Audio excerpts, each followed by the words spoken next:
Bíblia junto comigo no Salmo 142, verso 2 e 3, e depois verso 7.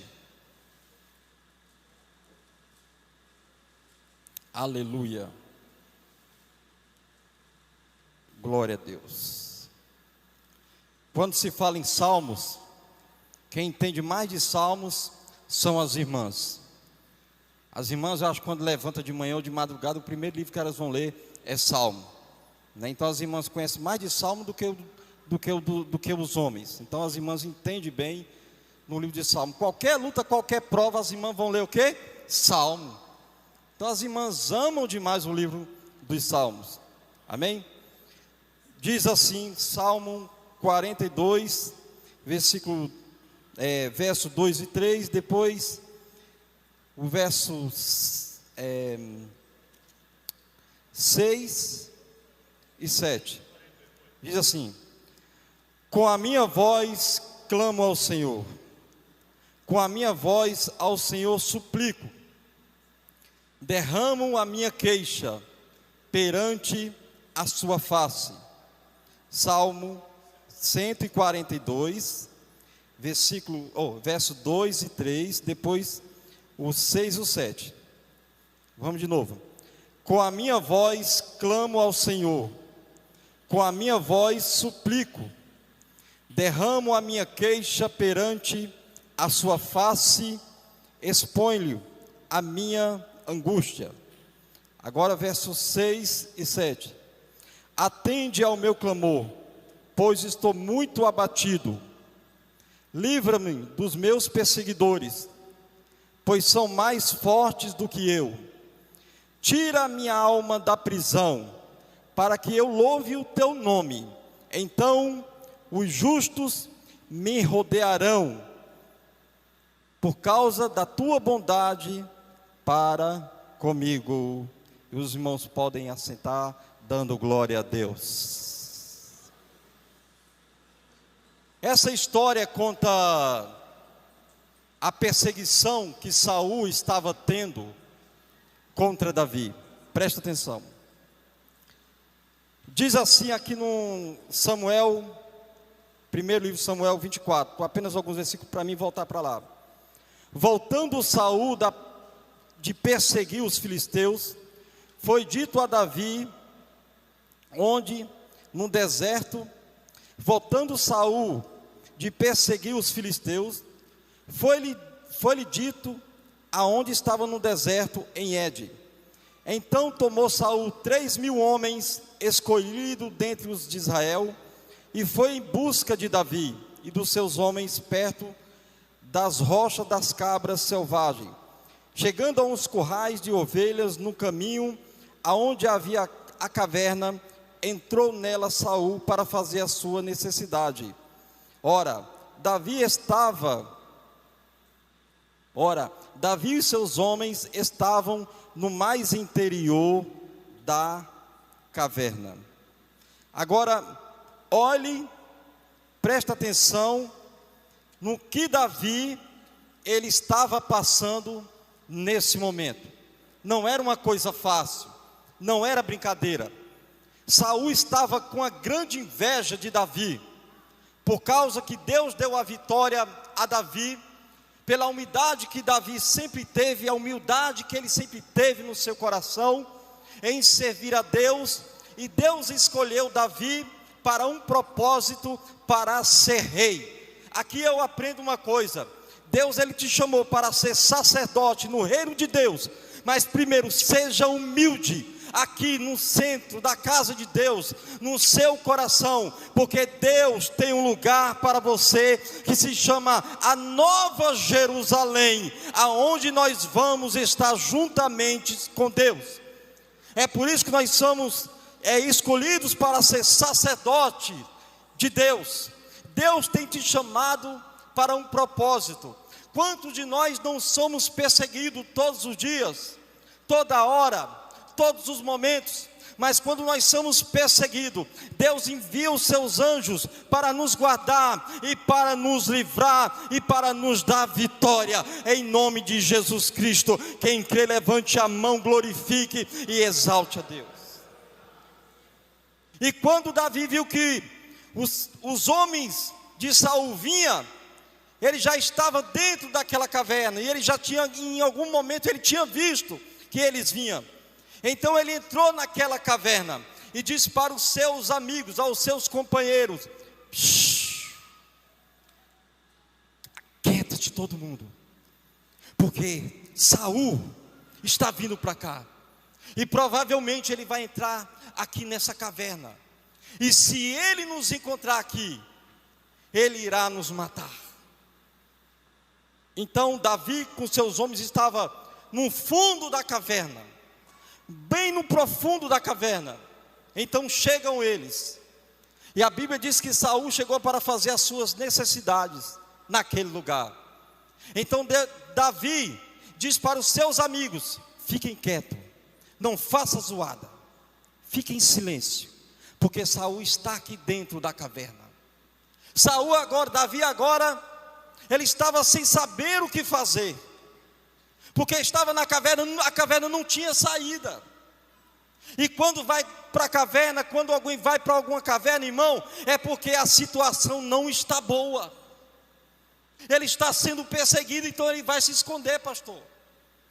Ele quer se esconder porque ele teme a morte, ele não quer morrer. Então ele vai para dentro da caverna, ele vai para o profundo da caverna, porque Saul entrou naquele momento. Então o silêncio agora é o amigo de Davi, o silêncio agora é o amigo dos amigos de Davi. Então todos estão em silêncio. Então alguns deles dizem: Davi, essa é a tua oportunidade de você matar o rei Saul, de você matar o Deus de Israel. Essa é a hora que Deus te deu, teus inimigos nas tuas mãos. E Davi pensou: é mesmo, eu vou lá agora, aonde Saul está, e já que tem essa oportunidade, ele está nas minhas mãos, e eu vou fazer o que eu quero. E a Bíblia diz, na caverna é escuro, e a Bíblia diz que Davi chegou lá, não matou, lógico, mas chegou lá, pegou um pedaço do manto das vestes de Saul e cortou, e saiu. Quando ele sai, a Bíblia diz que doeu o coração de quem? De Davi. Por que doeu o coração de Davi? Mesmo que Saul não estava procedendo bem, mas ele era ungido de Deus. O que é que eu aprendo aqui? Nós não devemos tocar naquele que nos persegue, principalmente quando se fala de irmão ou de irmã, porque nós somos escolhidos e escolhidas de Deus. Então todos nós somos ungidos. Ele podia matar, podia acabar com Saul ali naquele momento, mas ele entendeu, pesou no coração dele em fazer nenhum mal com Saul. Quantas vezes nós se levantamos contra o nosso irmão? Quantas vezes nós queremos ver a miséria do irmão, ver ele lá embaixo, de cabisbaixa? São pessoas que não são tementes a Deus, porque aqueles que são tementes, eles oram pelo aqueles que estão perseguidos, e nós assim tornamos filho de Deus, o nosso Pai que está no céu. Muitas vezes nós temos tudo para acabar com a vida de algum irmão, para acabar com a vida de alguma irmã, com apenas uma palavra. Não precisa matar, mas com uma palavra você mata o seu irmão, você mata o seu companheiro de ministério, você acaba com a regente, mas com uma palavra de amor, você levanta ela, levanta ele para o ministério, fortalece essa pessoa. Então Davi tinha tudo, mas ele temeu a Deus. Ele disse: não vou fazer isso. Ele é ungido de Deus. A pior coisa é você tocar em quem é ungido de Deus. Quem é que é ungido de Deus? Todos aqueles que entregaram a sua vida a Jesus Cristo são ungidos de Deus. São ungidos. ungidos. E Davi estava lá no profundo daquela caverna. O que é que Davi fez? Davi foi clamar a Deus. E aqui no Salmo 122, 142, ele diz: com a minha voz clamo ao Senhor, com a minha voz suplico, com a minha voz derramo a minha queixa perante a sua face, expondo-lhe a minha angústia. Veja o que é que Davi fez. Ele usou a sua voz. Quando você usa a sua voz para clamar a Deus, a unção de Deus vem sobre a sua vida, sobre a nossa vida, e nos enche da graça de Deus, nos enche do poder de Deus, e o Espírito Santo vem e nos toca. Não faça isso, porque quem ora sente a presença do Espírito Santo, é consolado pelo Espírito Santo e sabe agir, porque o Espírito Santo ensina o que deve fazer. E Davi estava ali suplicando: com a minha voz eu clamo ao Senhor. E pelo que eu entendo, pelo que Davi estava na caverna, ele não poderia gritar, mas ele estava clamando baixinho. Ele estava buscando a presença de Deus. Senhor, Saul agora ele pode me matar, ele pode me destruir, pode acabar com a minha vida, mas eu clamo a Ti. A maior arma do cristão, irmão, é a oração. É a boca que Deus te deu, porque quando você fala com Deus, você está falando com a maior autoridade que tem no universo. Quando você abre a sua boca para falar com Todo-Poderoso, Ele vai atender a tua oração, porque você entregou a sua vida a Ele, e Ele te tem como filho e herdeiro do céu, do reino de Deus. É a oração. A oração é que move montanhas. A oração é que levanta o crente. Nós estamos vivendo em uma época, irmãos, que a oração está ficando escassa, que muita gente não quer saber de orar, que não quer saber de clamar a Deus. Estamos vivendo em uma época, pastor, que as pessoas vivem mais das redes sociais, vivem mais no Facebook, no Instagram, vivem só essa vida frajuta. Não é que é pecado você ter rede social, não é pecado, mas dependendo do tempo que você fica, já se torna idolatria, se torna o teu Deus, porque muitas vezes você conta tudo para o seu amigo, para a sua amiga, e Deus precisando de ouvir a tua voz, o teu clamor, a tua súplica. E é uma coisa que está matando muitos crentes. É uma necessidade que você tem. Hoje ninguém vive sem isso. Mas você tornar isso como uma idolatria, como prioridade na sua vida, se torna pecado. Antigamente, eu lembro que antes de muitas pessoas entrarem na igreja, já vinha do culto em casa, orando, agradecendo a Deus pelo culto que ainda ia começar, pelo culto que ainda vinha ter os testemunhos, pelo culto que ainda vinha ter os louvores, as adoração. A oração começava em casa, a bênção começava em casa, e quando o povo chegava no culto, a graça de Deus era derramada, o poder, a unção, o cego via, o aleijado andava, o surdo ouvia, e a bênção de Deus descia sobre a igreja de Deus. Por quê? Porque se alimentava com a oração, se alimentava com a palavra, vinha para a igreja forte, robusto, cheio do poder de Deus. Quando tocavam o hino da harpa, irmãos, eu via muitas irmãs chorando no banco da igreja, levavam os seus lenços. Quando terminava o culto, saía a gente carregada para fora, indo para casa, mas chorando de tanto poder de Deus. É o poder de Deus.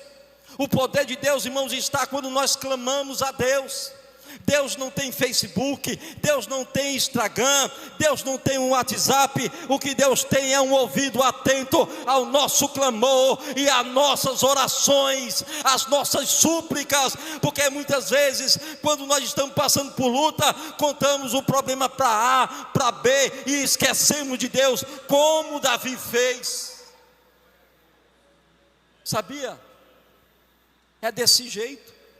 E quando ele falou: eu derramo as minhas queixas perante a tua face, expondo-lhe as minhas angústias, os meus problemas, o que eu estou passando, o sofrimento que eu estou carregando dentro da minha casa, dentro do meu lar, lá no meu emprego, na faculdade, na escola. Irmãos, todo lugar você pode clamar a Deus, você pode glorificar a Deus, que Deus te fortalece, e quando você ora, Deus te fortalece mais ainda.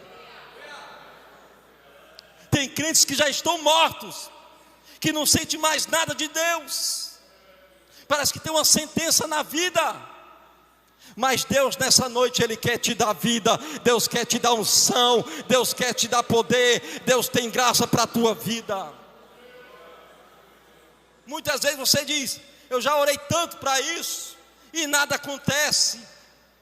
Bate na porta, clame a Deus, que no momento a bênção virá para a tua vida. No livro de 2 Reis, no capítulo 20, diz assim: naqueles dias adoeceu Ezequias de morte, e a palavra do Senhor veio ao profeta Isaías, filho de Amós. Ele disse: põe em ordem a tua casa, porque morrerás e não viverás. Então Ezequias virou o rosto para a parede e orou ao Senhor, dizendo: ah, Senhor, ser servido de te lembrar como eu tenho andado diante de ti, com o coração perfeito, e fiz o que era reto aos teus olhos. E chorou Ezequias muitíssimo.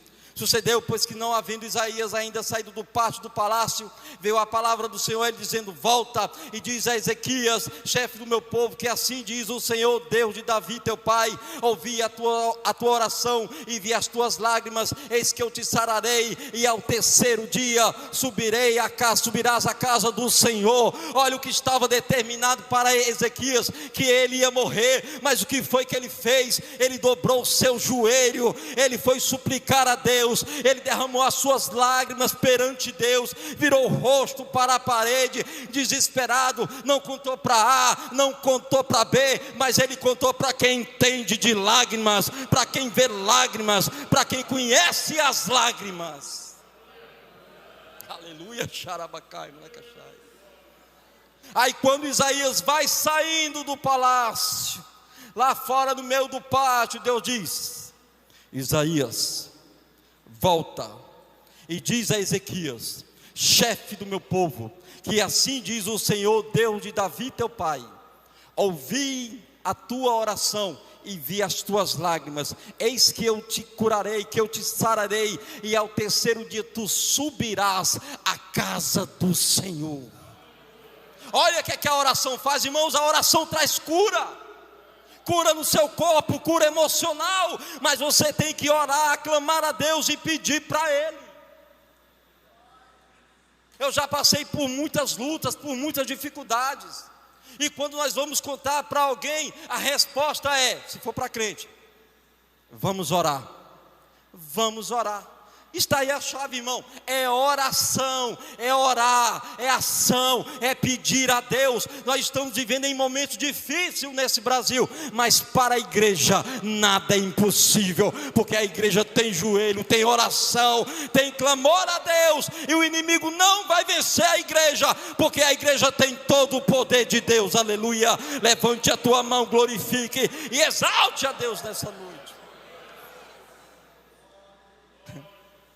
Ezequias podia ter reclamado, quem sabe até blasfemado: eu sou o rei. Ele poderia ser igual a Saul: eu sou o rei de Israel, um homem que se exaltava. Mas não, ele foi para os pés do Senhor. As irmãs do ciclo de oração é que entende mais. Vai para os pés do Senhor, busca a presença de Deus, busca a face de Deus continuamente.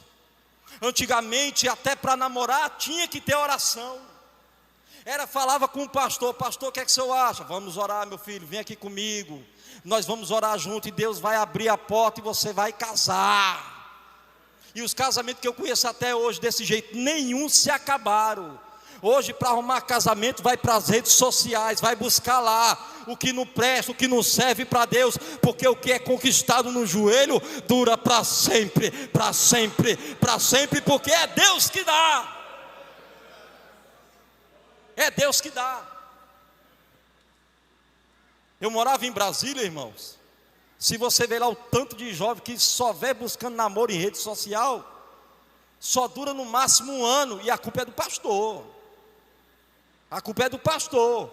Quando termina, que vem lá toda arrebentada, toda quebrada, pastor, o senhor estava certo. Agora que você veio dizer que eu estava certo, você teve todo o conselho, você participou dos cultos de ensino, você participou dos cultos de domingo, os pregadores vieram aqui, pregaram. Agora que você veio ver que eu estava certo, nós temos um dispositivo que Deus colocou na nossa vida, que se chama fé.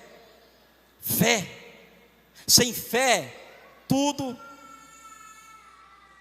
não acontece. Agora, quando você tem fé, você tem que ir no dono que te deu a fé, porque a fé é um dom de Deus que está dentro de você. Irmãos, a nossa vida sendo de oração, o nosso caráter é o caráter de Cristo, porque Cristo orava e não orava pouco não, Cristo orava e orava de madrugada e orava muito. Hoje no máximo é 2 minutos, 3 minutos, acabou. Se convocar muita gente lá para a minha igreja em Vilhena, vai só o pastor e alguns obreiros, ninguém mais. Agora, se vier uma perseguição para a igreja, vai todo mundo, até as crianças, até os bebezinhos vai também. Se jejuar por alguma perseguição, leva até tudo que tiver para levar, tem que levar, porque o negócio está feio. Mas quando nós estamos vendo que o negócio está calado, está quieto, irmão, olhar e orar e vigiar aí, porque o negócio não está bom. A igreja ela tem que se despertar cada dia mais e orar, porque os dias são maus. E o arrebatamento da igreja, irmãos, não vai demorar muito, mas só vai subir para o reino de Deus aqueles que têm comunhão e falam com Deus, que têm vida no altar, que servem a Deus, é que vão subir para a presença de Deus.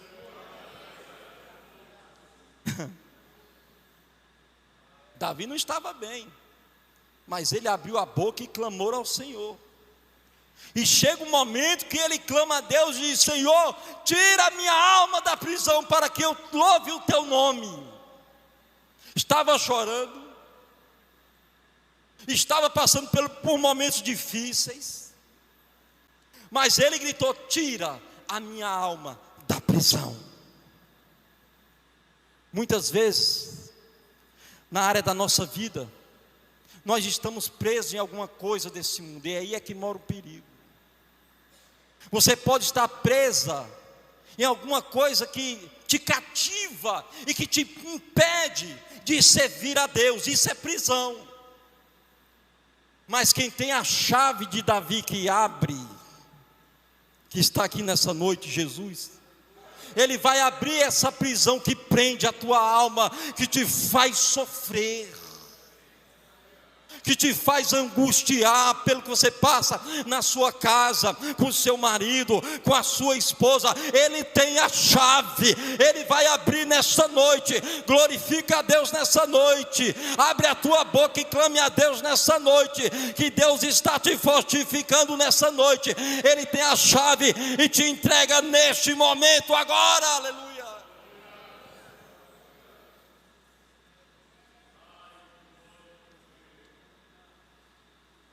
Esse é o momento. Eu já muitas vezes, irmãos, eu estive preso, a minha alma presa, angustiado. Eu chorava dentro dos ônibus, chorava, clamava a Deus dentro dos ônibus. Muitas vezes, no momento que você é pregador, você passa por um momento de angústia. Os irmãos aqui sabem, o pastor sabe, já passou por um momento de angústia. Quem é que não passou e passa por um momento de angústia? Quem é que não passa por momentos difíceis na vida? Eu até hoje eu passo, mas eu sei a quem clamar. Muitas vezes eu não conto nem para minha esposa, mas eu conto para Deus. Ele sabe os momentos de sofrimento que eu estou passando, e quando Deus responde, Ele responde para toda a minha família. Eu estou abençoando. Calma, meu servo, calma, eu estou te abençoando. E muitas vezes quando eu estou passando por um momento difícil, eu clamo a Deus. Eu clamo. Aí eu falo para minha esposa, está vendo? Quando penso que o negócio vai ficar feio, Deus abre as portas, a bênção vem aqui. Olha que coisa maravilhosa. E Deus tem abrido, irmãos, está abrindo cada dia mais as portas para mim e para a minha família. Sabe por quê? Muitas vezes eu fui perseguido, ministerialmente, perseguido mesmo. Eu já estou terminando. Eu estive morando um tempo em Goiânia, e eu conheci uma pessoa lá, uma irmã. Na época eu era solteiro, eu não pregava, eu só cantava. E Deus usou um irmão lá, um obreiro, e disse assim: você vai ser pregador da palavra. Eu me alegrei, eu senti alegria, porque eu sempre gostei de ver gente pregar. Eu amo ver pregação, a minha esposa sabe disso. Eu encho a minha presença, assim, a presença de ver pregação. Irmãos, eu gosto de mergulhar nesse mundo. É maravilhoso você ouvir falar de Deus. O YouTube está aí, irmãos, é para você ver pregação, para você ver louvores, é para você encher a tua vida do poder de Deus.